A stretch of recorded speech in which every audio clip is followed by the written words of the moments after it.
Hey, I want everyone to start this off with some self-reflection. I want you to look at the clothes you're wearing right now. I want you to think about how comfortable you are in them, how comfortable you are walking to class in them. You know, if you get on an elevator, do you feel like people are going to look at you wrongly, possibly even step off and exchange weird glances? If you're going on vacation, do you think you can comfortably make it through TSA, airport security, without being in trouble due to what you're wearing?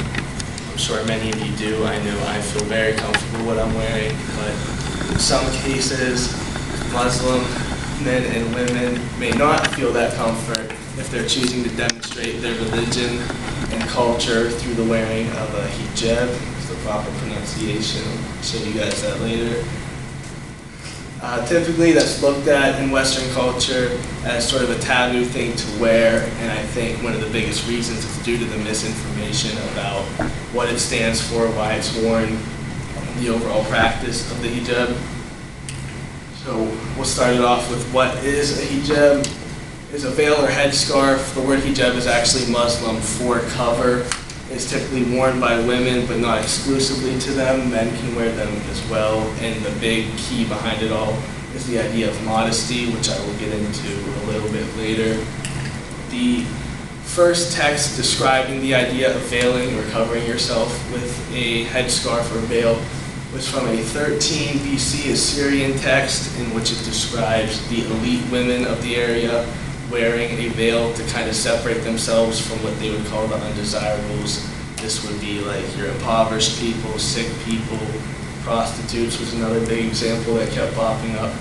And elite women also wore them in the Greco-Roman societies, pre-Islamic, Iranian societies, and Byzantine societies as also a way to show their status amongst their peers and other people they lived with.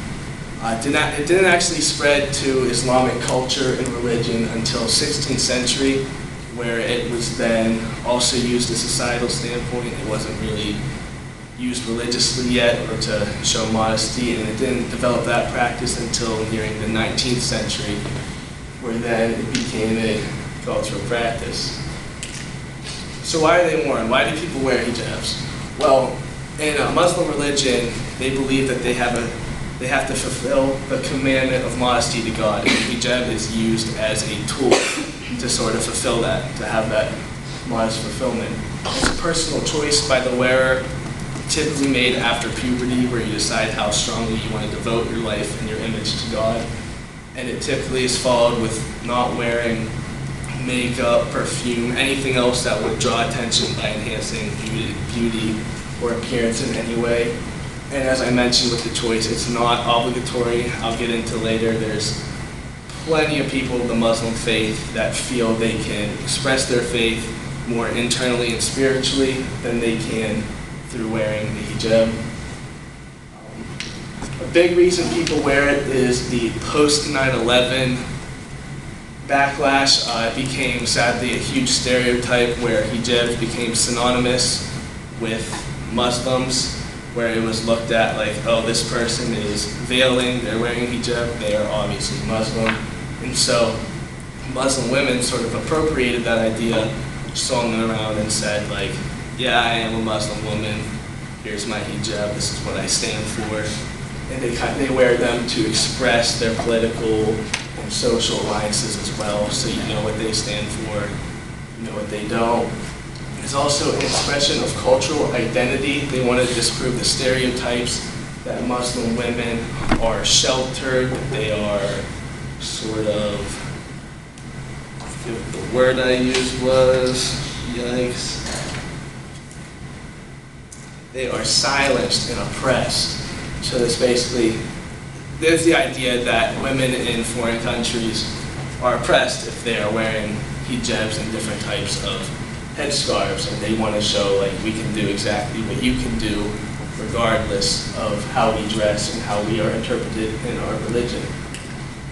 Why are they not worn? This was another big point that kept coming up.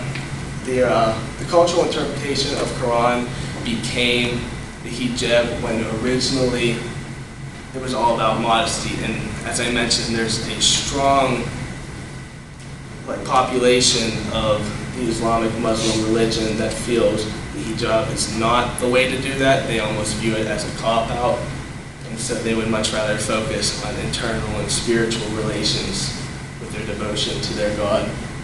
Another big reason is in Western culture, it actually draws attention rather than diverts it or makes them invisible. If a Muslim woman walked into class right now with a hijab on, she would be noticed almost indefinitely for that very reason, because of how she's dressed, and that's not what it's supposed to stand for. It's supposed to be modest when they're walking down the street. In their countries, they cover up because they don't want to be looked at or seen. And a big key point is that not wearing it does not mean you are against it. Muslims are very supportive of each other and the movement to veil and not to veil. They are all for it. It's not like they're against it. Here are the different types of hijabs. First one is your standard. This is really going to come in handy. Is the standard one. It's general. It just covers the head and the neck. It leaves the face fully exposed. This is the most common one to be worn. The next is a niqab, which covers just as much as well as the face, only exposing the eyes. The burqa is pretty prevalent in Afghanistan. It covers full face, full body. It is head to feet covering. And the next one is the chador, which is just as long, same size, but it's open in the front and you just kind of cover up whenever you need to. And the last one is the kamar, which is sort of just a scarf you fold over your head. It's not as doesn't cover as much, it's pretty open. The veil ban, this is a pretty big deal, ignore that little thing right there. In 2011, France banned burqas within their country, claiming that they believed Muslim men and women were trying to separate themselves from the French society that they were living within, and they wanted them to stop doing that. They wanted them to be more open to French culture, which of course received a ridiculous amount of backlash among other Muslims in the area and European countries. And another big one recently was Turkey.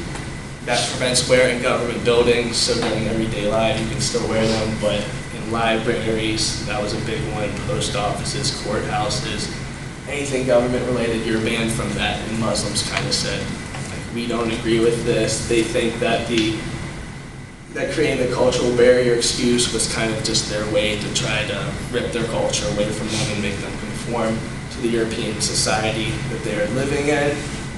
And this last bit, I just found very interesting. It is veil fashion, because fashion is constantly evolving, and so they want their styles to remain up and coming with the styles, to blend in with modern culture, which I found this to be a little contradicting.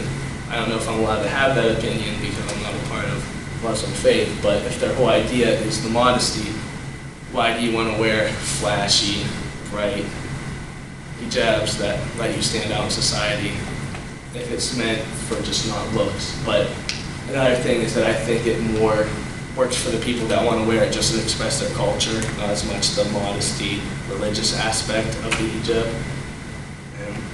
So I hope you learned a little something today, in that when you are seeing and looking at people with hijabs, you don't jump to the conclusion about what it stands for, and you now know what they're representing and trying to show.